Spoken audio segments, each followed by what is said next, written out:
Welcome to the Big Biz Show. Taking care of business. You want fast-talking, hard-hitting discussions on business and finance? Maybe with a barroom slant and some really salty peanuts? We're not counting calories. We're counting cash. Before we get to the man with the financial plan, meet the money team. Costa, Mary, and Greg. Now, Captain Finance himself, Sully. Where's my bell? I was waiting for the bell. Right there? There we go. Right there. And a big old howdy to you, wherever you're watching or listening. It's a Big Biz Show. We're in sunny Southern California in the Loft 100 Studios. Costa, Mary Godwin, Greg Todd. What do I smell? What do I smell? Do I smell? I smell a lot. I smell birthday! I smell a birthday. Oh, look at Oh, look at this. Here we go. Wait a minute, Sully. Is it Funyuns you smell, or is it Bako Bits? Oh my goodness, we got That everything. you smell. That Michael Bako Costa. snack from the King of Snacks. Bako Bits and Michael Costa. Right there, dude. there were Congratulate. Happy birthday. Yeah, congratulations. We went all out for you. Keep eating those, Mike. Congratulations on your last year. Oh my God. Oh my God. There's a thing to it. Been there before. Hold on a second. Oh, so you've done this. Guzzle. Oh, you guys. You've done this one. Welcome to Mike's last year. Oh man. Now, do we have any? Do you have any? You country crock, or do you butter for dipping? Do you want to? No, he doesn't want water. But do you have a full sugar Mountain Dew? Yeah, right. Or a Manzana Lift, the apple soda with the most sugar of any soda. Happy birthday, my friend. How old are you? I turned the big 6-0. You did?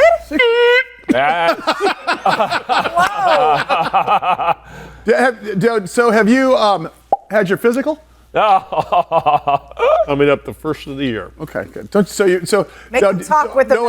tell you how Mike thinks, because I've known this man for 30 years of my life. He's thinking, okay, Monday after Thanksgiving, Yep. I'm training for my physical, which is going to be at the end of January, Pretty which much. gives him another 4 weeks, right? So when you walk in there, you got at least, so of that 8 weeks, you'll probably get 6 good ones in. Exactly. He'll lose about 25 pounds before he goes in. Yep. And he's going to walk in, hey, but you got a great year going there. Get all the gravy out of the bloodstream. We have a couple days to finish all this. Oh yeah. This is awesome. Happy birthday, my friend. Thank you very much. Well, there were 10 bags, and then of course we forgot you weren't going to be here the other day, so we gave some of the bags to the band, and they already ate them. So, so they're completely all gone. Brothers in arms. Hey, Howie Font is here. Of course, he is our punktrepreneur as well as our analyst here on the Big Biz Show, and this Bitcoin thing is back, and I think because we spoke of this for a little bit, and I was joshing Mary the other day by saying, we're already in digital currency, right? Because you have the same $20, $40 in your pocket. We all do. Yep. Because all we're using that for is, tipping money or whatever. Or being philanthropists as you're walking into the grocery stores. I mean, I can't remember the last time we pulled out dollars. So we're sort of in that digital currency. However, we're playing dollars as digital currency. There's a difference because you've got Bitcoin, you've got Ethereum, you've got, 180 some odd different coins out there. Howie, just break all this stuff down. Why is this back in the news?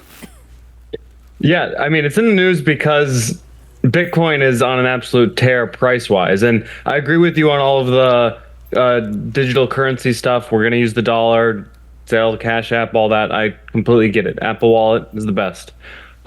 This is more about hedging inflation and keeping a smart store of value. So Bitcoin is now poised to cross $100,000 for the first time before the end of the year. Good Lord. We're at about 90,000 right now, which is extremely high. It's jumped quite a bit post. All right. Speaking of, all right, let's get into this as we continue here. Speaking of storage, Howie, it seems like there's a nuclear winter behind you, or New York is seeing some snow, and you are stocking up those chestnuts for the spring. It's coming. It's cold here. It happened all at once. It was 70 degrees last year. It's cold at my house too. 80 degrees outside though. You know what I mean? And I think you do. Hey now. From the Loft 100 studios in sunny Southern California, the Big Biz Show continues wherever you're watching, wherever you're listening. As always, we appreciate you being along for the ride. I am Costa. The pretty woman in the middle. That's me. Mary Bird Godwin. Sorry. Only on- My bad. Greg Todoroff is our executive producer, and of course, Sully. And of course, the DTT. Yes. Hey. Best of the biz. Like that. Happy birthday. Thank you very What do you much. do? Anything doing any fun? We were in Howie's neck of the woods. We were in Nueva York. Nueva Yorka. Nueva York is straight out of New York City. Style Casa de Pepe. And is that your other version? Well, it's funny that we're talking about Bitcoin and that type of thing with Howie, because Howie, seriously, I was in New York City the last couple days, and there's two places we went to. We went to Peter Luger Steakhouse. Wait a second. Where's the snow? What happened? Yeah, no, it was getting cleared cold. up. It cleared up. It was getting cold. But So nicer wait. weather. Okay, sorry. Two places you went to. Two places we went to: Peter Luger Steakhouse in Brooklyn, and we went to McSorley's old ale house, Lower East Love Side. McSorley's. Okay, Yeah. both places cash only. Really? Wait, Cash what? only. Cash only. What? No credit But those card. are famous. Those are money printers. They can do they whatever can they do it. want. 'cause Oh, they that's have why, instant okay. foot traffic. Yeah. yeah. And They I also was- do small personal loans out the Well, back. pretty much. But I was thinking, is a Brinks truck pulling up to the, Peter Luger every day, and are they Wait a just second, taking but- cash by the? Because that's an bushel? easy Yeah. $300 dinner. 250, 300. We were four of us. It was $750. Okay, so you got to Cash. You got to be bringing Cash. in Benjamins in that, like Yep, everyone's bringing Benjamins in. I'm not talking about. I'm not talking about like a Greg bankroll. It was a real Beautiful. Looks like hundreds on the outside. There's like 50 ones on the inside. Yeah, right. I'm talking about That's like a real. That's how we do it. That's what me and he. That's what Greg and I did. We were Make it till you make it. Meg literally pulled an envelope out of her purse and. Were you more surprised that it was cash or that she had an envelope? That's a great question. Yeah, I was kind of like, I've never seen that money. before. Do they take travelers checks? No. Discover? Diners Club. Diners Club. Diners Club. No, but I got a master charge Yeah. here. I could give you. Can I ask you this? When you see those type of places, and Howie, you're in New York City, do you think they're ever going? Because first of all, I'm not taking those newfangled credit cards. Imagine going from cash to Bitcoin. Oh, my Lord. When they missed the entire charge card generation over the last 50 years. Well, it's a little because they have the transaction fee, especially Amex. A lot of businesses like that feel that they have enough demand that they don't need to give anybody 1% of their business for free. Totally. And so that's why they don't do it. And maybe the staff gets paid a little extra at those places too. That's what all I'll say about that. So I have to ask you this. The seventh largest asset in the world is what now? Well, Bitcoin just crossed that threshold. That's where Bitcoin is we the are. seventh largest asset in the world. Not real estate. Nope. But look at this. So you got gold. You got Nvidia, which Gold's is a stock. number one. You got Apple Yep. stock, Microsoft stock, Amazon stock, Alphabet stock, Bitcoin. And then what is Saudi Aramco? Is that the Saudi Arabian Aramco? Yes, that's Saudi Arabia's oil company. So that was at one point one of the largest companies in the world. So this is what they're saying here, guys. They're saying that this is how much money is invested in Bitcoin in the world in comparison to how much money is invested in silver. Okay. Number one investment is gold, and that has always been the case. And I'm really surprised about Nvidia. I thought Nvidia was always like number 6 or 7, but I always thought it was Apple. That's new this year. That's new this year. Okay. It just passed Apple. Yeah. Okay. So, but the point is that this is happening. It's already happened. But to Greg's point, the last time we talked, is there an infrastructure for this? Are we too soon for this? Just like those newfangled EV cars you were talking about. Is there an infrastructure for this? I don't think we're using Bitcoin to transact. I mean, there is more and more infrastructure, things like the Lightning Network help enable these smaller payments, but this is really as a store of value. Get your savings in order, have an emergency fund, start some investing, and then if you want, you put some Bitcoin away for probably a longer period of time than anything else, and you just leave it and know that it's going to keep its value, especially when we talk about inflation every week. This is a good way to combat that. I think for me, it's going to come down to I want to see a seamless entry and exit point before I start investing in Bitcoin. Yeah, me too. Okay? I mean, I made a ton of money on Bitcoin and Ethereum back when it first came out, but I was sitting there at my screen going, and I figured out I had a Coinbase and I could figure out how to get the money in and get the money out quickly. At this point, I think I'm more confused about where you invest in this. Where's your, I mean, when Chase Bank tells me or Banner Bank tells me, here's your account, here's your Bitcoin account here, put your money here, we're going to do this for you here, just like they do investments. How far away are we from that, Howie, with the new administration? Because he's we're pretty far.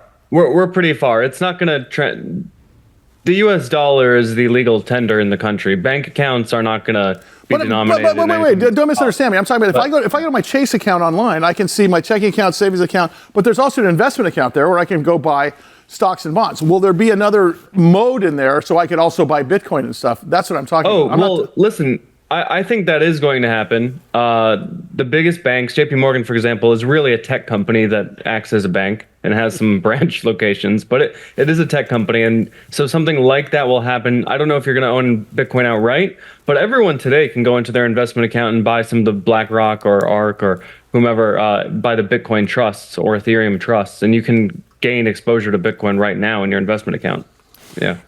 Howie, can you tell me, because I'm still, to be honest, very confused by Bitcoin completely. So do you know why you're confused? Because they just made something out of nothing. That's what I just don't understand it. I mean, but can I just real quick say, do you realize that currency, was based upon having gold in a safe? Yes. And we have each thing, whether it's a check or a dollar or legal tender, represents one of these over here. Mm-hmm.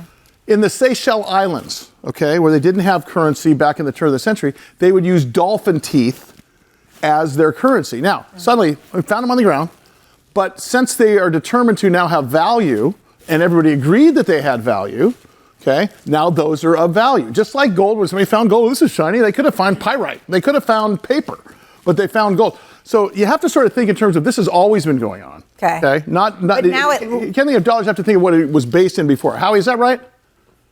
Yeah, I mean, that's part of the monetary theory. I think, Mary, a good way to think about it is we talk about what the Fed's doing every week because it's so important for what happens to the dollar. We all use the dollar. We all rely on it globally, not just in the U.S.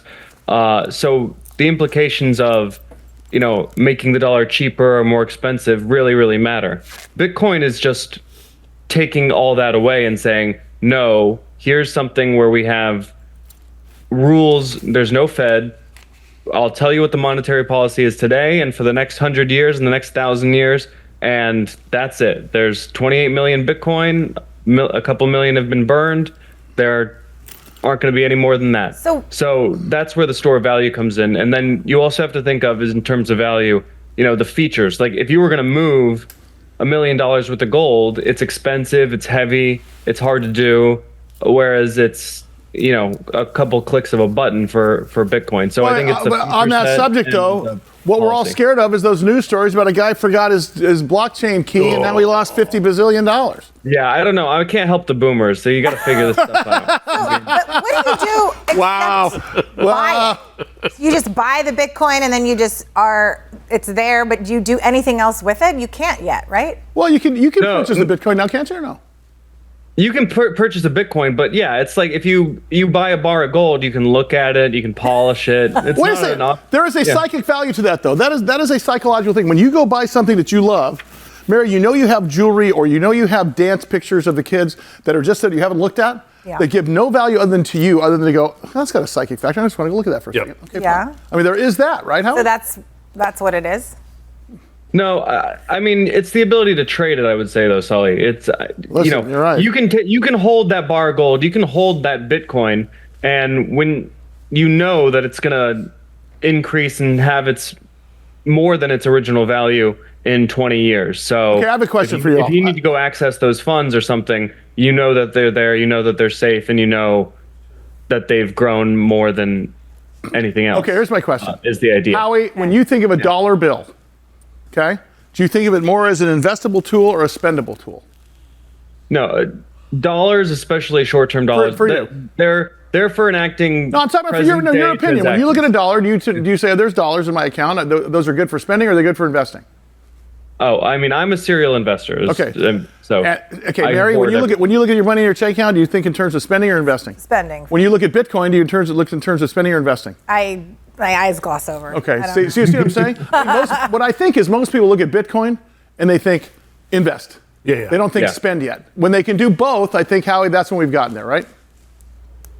Yeah, I just don't think we're going to see the day where we're using Bitcoin wallets to pay for a cup of coffee. I think it's going to stay. Wow. I mean, we're gonna keep our gold in our safe and our Bitcoin in our wallets, and it's just going to be an investment. Wow, that's amazing. That's my thought. That makes me happy, and I'll tell you why.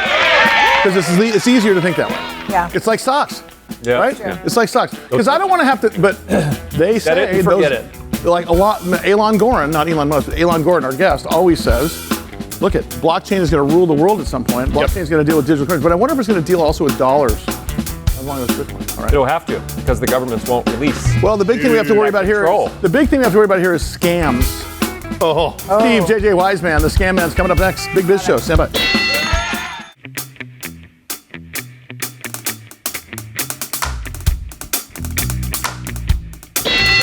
In over 175 countries, all the ships at sea on the American Forces Network. As always, thank you to the men and women of the United States Armed Forces for what you do, what you have done for us. It is the Big Biz Show inside the Loft 100 studios. Costa, Marybird Godwin is right there in the middle. Greg Todoroff, we do not want him disappearing in some foreign country. And of course, Sully. Great to have you along today. I got a question for you all.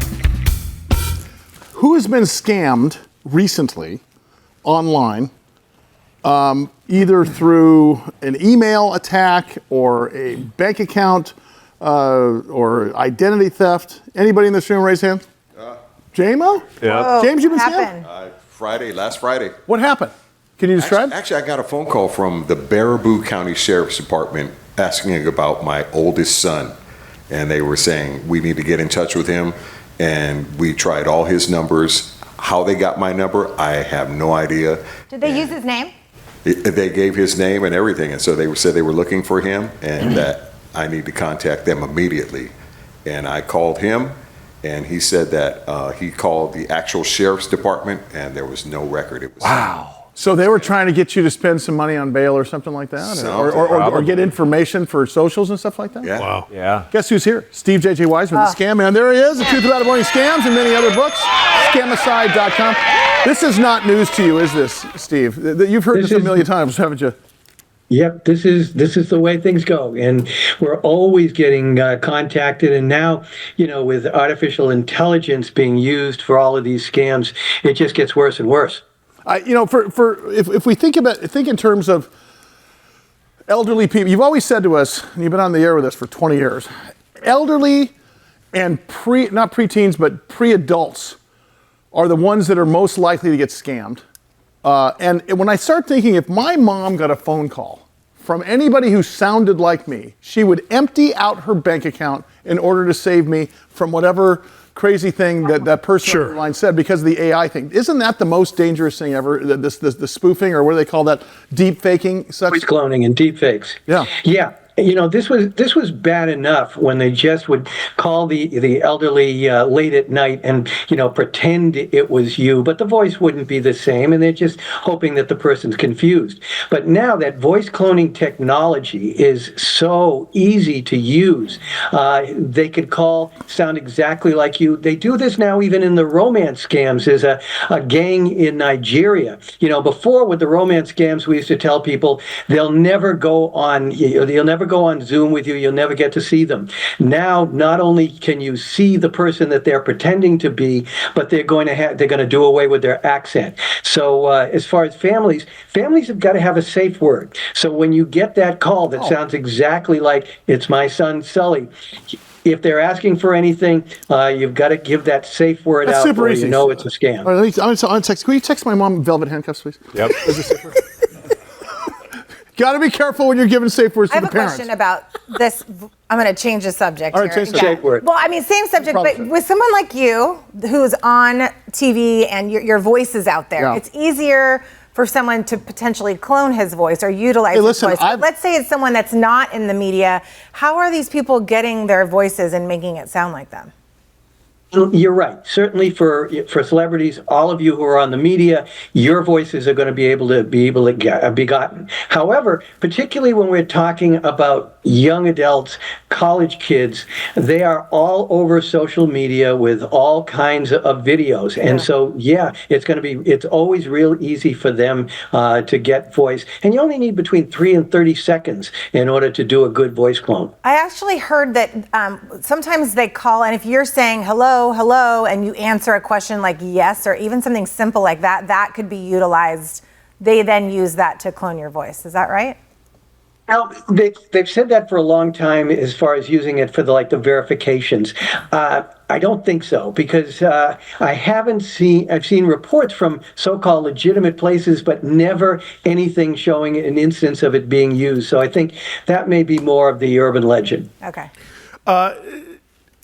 One question that I think a lot of us have, mostly everybody in this studio, I know our executive producer, Jared Coleman's little girl just celebrated her first birthday. The school of thought when it comes to putting pictures of your kids up on social media and just always putting stuff out there about them, is it best to keep them away from social media until they're a certain age, or just refrain from it altogether? Yeah, I think less is more there. Certainly you can put stuff up there, but you don't want to be providing information as well as the photos to people who can misuse it. And it also can be used to create scams. So, I'm the paranoid, but even paranoids have enemies, and keeping the privacy of your kids as much as possible is a good thing. Hey, Steve, okay, so this has happened to me over the last 3 years in terms of memberships to an organization like Better Business Bureau, dating apps, or and I know you've talked about this before, and I forget the other one, where they will take pictures that are available of me online, easily pictures, and they'll put up my face as a member of so-and-so organization. I'm endorsing the Better Business Bureau, whatever, or it's some, taco shy of 300pounds.com dating site, or old folks with tvshows.org. I mean, the dating site thing and the endorsement thing has been rampant these days. But what I don't understand is, I've never been asked for money, but I get random emails from Better Business Bureau. Hey, I heard you endorsed XYZ in Opelika, Alabama. I'm like, I don't know what this is. What is the upside in that? Is it just information gathering? Is that what it comes down to? And here, it's not legitimate. These are companies that are looking to have you appear as an endorser. On the flip side, as far as, the total notoriety, Taylor Swift's name has been used and image has been used for endorsing products. And so they take the trust that you have and they put it onto often bogus products. And it's really, really tough to do, because, again, through AI, they can harvest it. I don't have that. I mean, San Diego had a huge footprint, and I think maybe it is San Diego stuff mainly. But I'll tell you what, I'm a tiny. I think what they're doing is they're doing this to so many people, and little by little they're making money out of it. If you make money 5 cents at a time by 5 million people, just that's churning them through, right? There you go. JJ, what's going on with TSA pre-checks and scams and stuff like that? It's kind of interesting. I don't know if you guys all have, I assume you do have the TSA pre-check. I've been flying and I love it. It gets through a lot quicker. So what will happen is you'll get a notification that you need to renew or even apply. And the sites look really, really good. One of the ways of telling that it's a scam is if you're looking to first enroll, you can't do that online. You can set up an appointment where you go and where you pay. Right. After that, you can, if you're renewing, you can renew online and you can pay online. But, my motto, trust me, you can't trust anyone. When you get one of these sites that look so good because they've created them with AI, you can't trust them. So you have to make sure you're going to the real TSA site. And even then, if you Google for TSA, what may come up is either they've manipulated the algorithms to put their phony one up top, or they just bought an ad that says it's going to be a TSA site. So you have to really, really be careful to make sure you're going to the right site. That happened to me with Amazon. Yeah, really? So what happened with Amazon? Okay. I was trying to Google customer service Amazon, and I clicked on the first thing and it took me to Amazon.co.uk, so blah, blah, blah. There you go. And I went in and I almost gave them my credentials, and then I was like, careful. oh, I thought about you. Thought about Steve JJ Weisman, the scam man who always saves us from these things. Love it. It's like when the late beloved Rusty Nails went to Russia for a wedding, sat in the lobby and said, hey, what's the Wi-Fi password?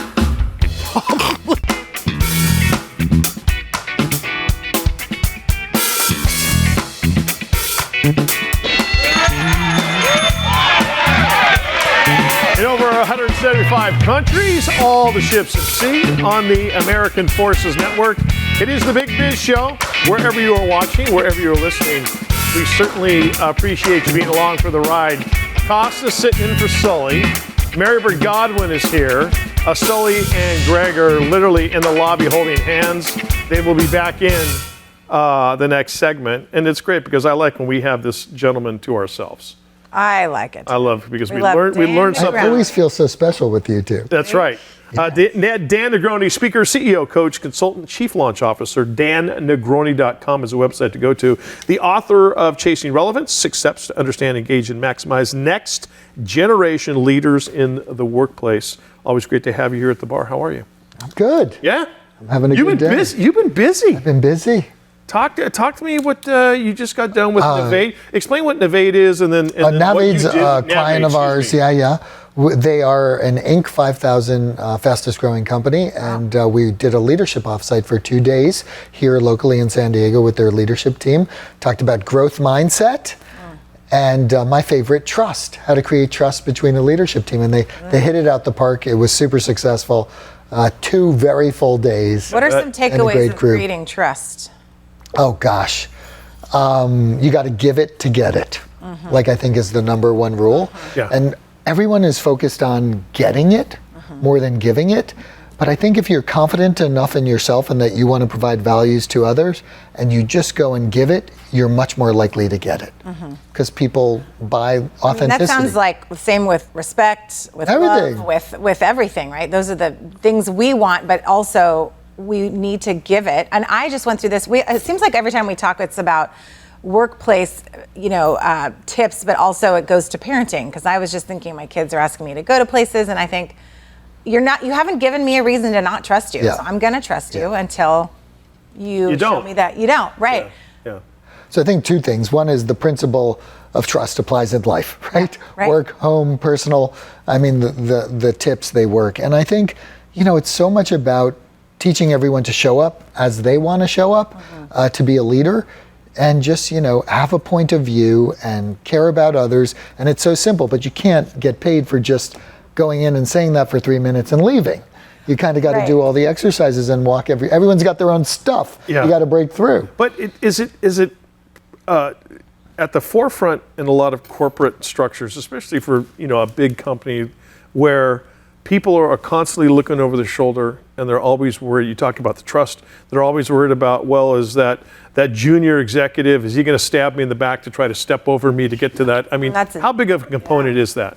I mean, I think it's a human nature to always be worried about yourself. What's in it for me? Yeah. And so I think we're always focused on our survival. So every policy that comes out, every comment someone makes, we're always in our head, what about me? What about me? What about me? But the flip is, if you flip it to what about them all the time, and you're not worried about you, it becomes much easier. You don't have to worry. You get stabbed in the back, you get a new job. You're smart, right? Like, you're not working with people you like. Who wants to work with people that are stabbing me in the back? Exactly. You can't control anyone else. It's kind of like parenting. Yeah. You get what you get with your kids. There's some nature, there's some nurture. You show up for them and you try and develop them. And I think the same thing is true about work. And we're so scared about what other people will think or do instead of focusing on how do we listen and how do we respond and how do we provide value to others? And I think if we could flip that, we'd hit a lot more home runs. For some reason, I was just thinking about a client when I did some social media work. I had a couple Marriotts as clients, and one of the GMs, this hotel was in Orange County by Disneyland, and they won Best Hotel many years in a row. And I saw the GM frequently. I had many calls with him, and he was so nice. He won GM of the Year a few times, and he was outside when I'd go visit the hotel. He was out with the workers. He was behind the desk. He was greeting the guests of the hotel. And it was making me think, the concept of trust and people that he didn't just show up for 3 minutes and flaunt that I'm the GM and then leave. Yeah. He was there with the workers. And do you think that is something that gets the respect and the trust? Well, you can answer that for me. What do you think? Of course. I mean, is that something that the younger generation do that? Like, do enough go into the foxhole with the No, for sure. Yeah. I mean, you guys know this. You've worked in enough jobs that people don't do that because they're so focused on themselves. But the people that do that create a lasting environment and a culture that hits home runs. And it just, it's like even when you're teaching, you're the professor. I don't want to give anyone bad grades. I want to have their back and I want to see them all succeed. And I'm there to help them do it. And so if you're with them, it's their responsibility. And I think a leader has to demonstrate by modeling. And it's, quintessential. And you can't just show up for pictures. Yeah. Yeah. DanNegroni.com is the website. Dan Negroni, CEO, coach, consultant, chief launch officer. Always great to have him in studio with us. This past week or so, you took part in a strategy and management class. It's my class. Your class. At Cal State San Marcos. Right. And my students, I think they wanted to kill me.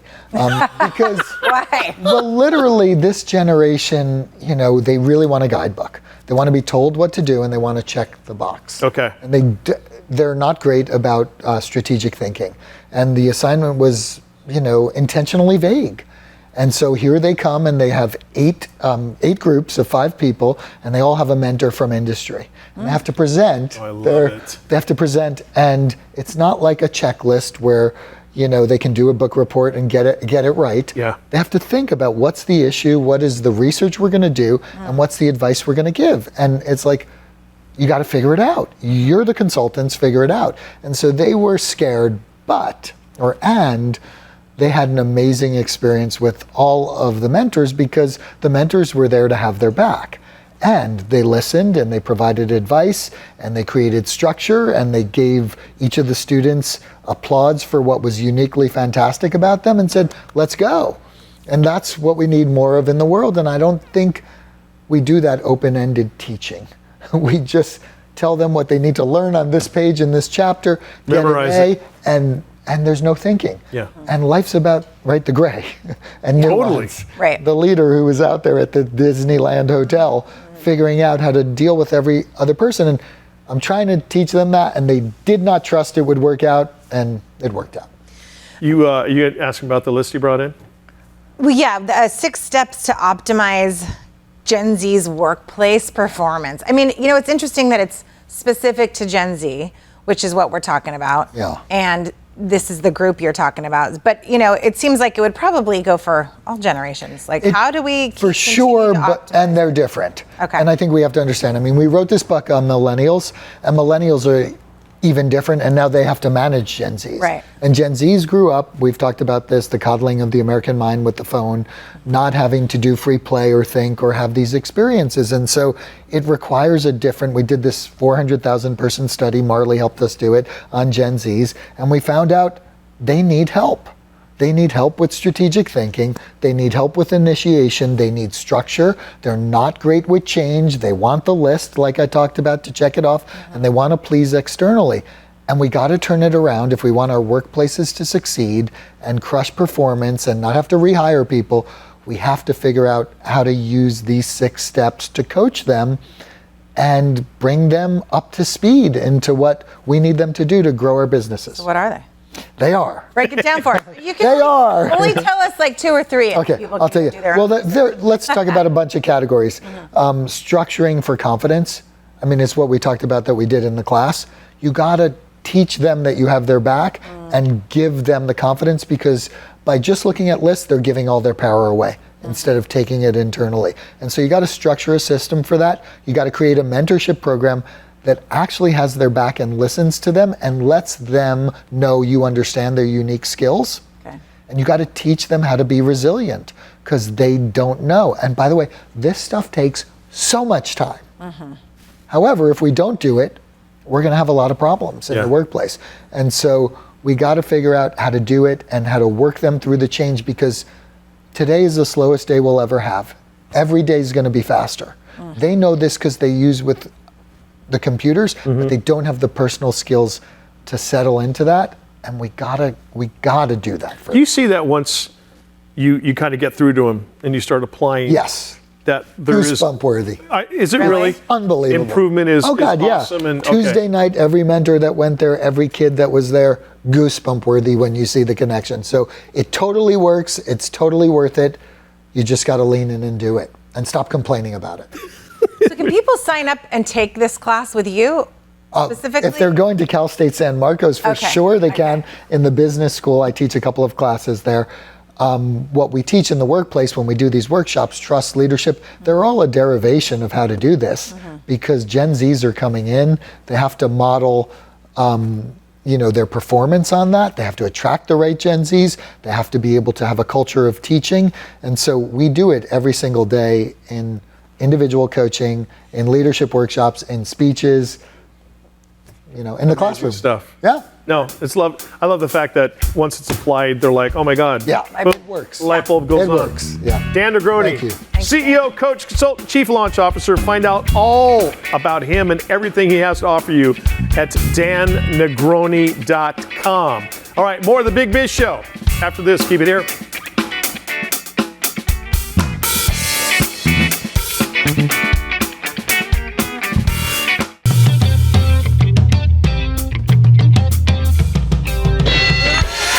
We are in the Loft 100 studios in Southern California. Hope everybody's having a great day. Thanks for joining us here on the Big Biz Show. I'm Costa. She's Mary Bird Godwin. That's Greg Todoroff. Hi, everybody. Hey, how's it going? That's Sully. And of course, the greatest in the business, the DTT. They traded trio. They stole about your thunder. Oh, did you? Oh, when did that happen? If you're just joining us, it was my birthday yesterday, actually. And Sully gave me a big box of Funyuns. Well, that wasn't me. It was Mary. I took credit for it. I got a cupcake. Greg gave me all big of it's box, gone, by the way. Yeah, of Bako bits. And apparently the band has lifted some of my Funyuns. Well, the bit was this. Happy birthday, everybody's got a bag of Funyuns. Yeah. Is that fun? And then they ate their Funyuns. You weren't here. You were in New York. You were in Nuevo Yerko, or whatever you call it. Nuevo York. There you go. Hey, Andrew Simpson is the CEO of a company called HeartSciences. HSCS is their ticker symbol. HSCS, you can go to heartsciences.com. He's been a guest on the program before. We had such a great response. We wanted to bring him back because they are transforming the early detection of heart disease through AI solutions. And what's interesting about that is we're seeing more and more biopharma companies, more and more gold in exploration, more and more even retail sales go through an ATI sort of format. And what it's doing, it's speeding up things in terms of business. But for healthcare, it's speeding up FDA approvals and such like that. So HeartSciences is bridging this diagnostic gap in cardiac care by providing this frontline solutions to assist in early detection. Here he is once again. His name's Andrew Simpson. Andrew, how are you, sir? Good to see you, man. Good, Sully. Thanks for having me back. Hey, listen, this is really exciting stuff because there doesn't currently exist in this world a low-cost frontline medical device that is effective at screening for heart disease. Am I correct in saying that? You are correct. Talk about that, because you got physicians that are obviously, since the beginning of time, facing a challenge on the number one killer of males and females in this world. Talk about this. What are you guys doing? Okay, well, everybody's heard of somebody's had a heart attack unexpectedly or even died unexpectedly from a heart attack. And the big challenge in heart disease, why it's so expensive for the health system, why it's such a big killer of people, is there isn't a way for your frontline physician to kind of know whether you've got it. People get questionnaires like, are you overweight? Do you have a family history? But today, there isn't a test. So the ECG, or EKG as it's known in the US, people have seen that, but it's pretty poor today at picking up most forms of heart disease. But guess what? You apply advanced science, artificial intelligence to it, you can now make that device, this simple, lowly ECG, detect a broad range of heart disease, do it early, do it effectively, and that's going to change the dynamics of people discovering they've got heart disease through heart attacks to discovering it in primary care where they can do something about it. So, Andrew, for most of us, it takes an adverse event for us to, obviously you get in to see a doctor most likely in an emergency room setting, and that's when we find out we have heart disease? Correct. And look, I was thinking about this before the call. Think of heart disease like walking towards a cliff edge. The bit of it you're going to really know is when you fall off the cliff. Right. But you have been walking towards that cliff for quite some time. So we're going to say you're walking towards your cliff edge, stop, so you don't get to the point of falling down the 200-foot drop. What's interesting here is you're talking about bridging the solutions. Let's talk about HeartSciences MyoVista, the device itself. Talk about what it does, where you are in the arc of the FDA story, and so on. Yeah. So the device behind me is if I prepared earlier. So we have a device and we have a software-based solution. So the device is an ECG, works exactly the same way as an ECG, produces all today's ECG information, but embedded in that device is an AI algorithm that basically says whether you've got something going on with your heart. In addition to that, we're developing a software-based solution, so hospitals will be able to hook up their existing ECGs to have these algorithms. The device is going through the FDA process early next year, should be cleared, around the middle-ish next year. And then the software solution we would expect to be submitting next year as well. And the FDA themselves, they've already introduced a care pathway for this, so it's a lot more straightforward with them. The American Medical Association have granted CPT codes. And the kind of exciting news for us as a company last week is that it's been confirmed that CMS, or Medicare, Medicaid as it's known, is now going to actually start reimbursing against those codes. So that hospitals will actually use money or earn money straight away for using these products. Hey, Andrew, I want to go into the risk for cardiovascular disease. And I was reading a stat that said that COVID-19, the pandemic, has increased the risk. Is this true? And is it because of people that had COVID are more at risk? Is it because of the vaccines or what is it? Can you talk about that a little bit? I think there's the science people kind of get strung up. Is it the vaccine? Is it the virus itself? But I think there's no doubt that having had COVID-19, that's impacted cardiac function for quite a lot of people, or impacted their heart. And then you get some people who believe that the vaccine has also done that. But there's no doubt that it's increased cardiovascular risk. I think what's interesting here, once again, the name of the company is HeartSciences, HSCS. iHeart is one of our networks that we appear on. Andrew Simpson, CEO of HeartSciences, HSCS. So where are you guys in the arc of the story in terms of FDA, Andrew? The device will be going through the FDA in the early part of next year.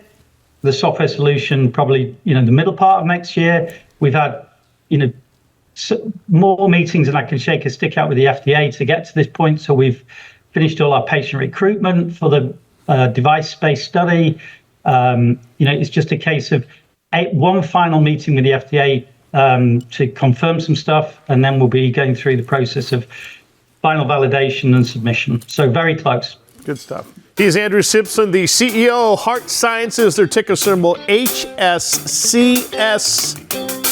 Great stuff there. I mean, Andrew, you get to the point where you can't use your Apple Watch anymore. You need something more substantive. Oh, yeah. Use it. Thank you, Andrew. Appreciate it. Andrew Simpson. We'll have him back when we're back. Absolutely. All right, more of the Big Buzz Show after this. Keep it here.